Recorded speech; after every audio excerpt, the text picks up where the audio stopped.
دوسروں کی مدد کیا کرو، خدا تمہاری مدد کرے گا۔ دوسروں کو سکون دینے والا کبھی بے سکون نہیں رہتا۔ اس دنیا کی اصل کامیابی اپنے اللہ کو راضی کرنا اور اپنی موت سے پہلے آخرت کی تیاری کرنا ہے۔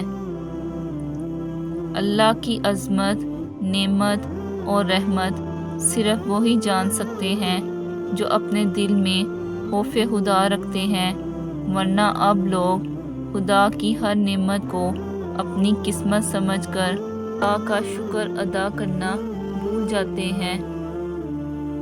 اللہ نے صبر کرنے والوں کو اس دنیا میں سب سے زیادہ طاقت بخشی ہے، کیونکہ ان پر کتنی بھی مشکلیں کیوں نہ آ جائیں، وہ ان مشکلوں سے ٹوٹتے نہیں ہیں اور اپنے اللہ پر یقین کر کے ان مشکلوں کا سامنا کرتے ہیں۔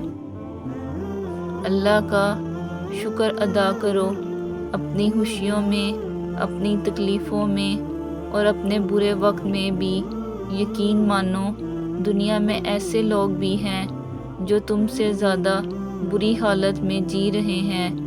جو تمہارے پاس موجود ہے وہ پانا کسی کا سپنا بھی ہو سکتا ہے۔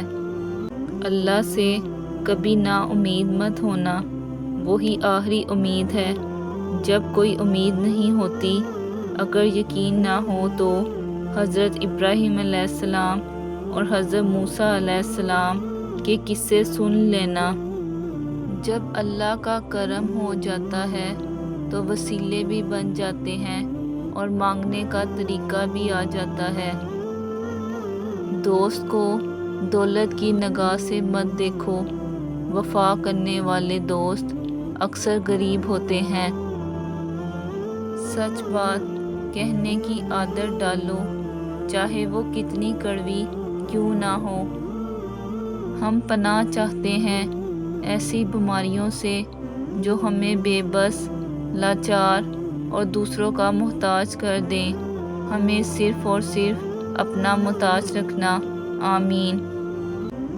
ارشاد باری تعالیٰ وہ قریب ہے کیونکہ وہ کسی رکاوٹ کے بغیر اپنے بندوں کی دعا کو سنتا اور پورا کرتا ہے۔ زندگی میں آدھا دکھ غلط لوگوں سے امید رکھنے سے آتا ہے اور باقی آدھا دکھ سچے لوگوں پر شک کرنے سے آتا ہے۔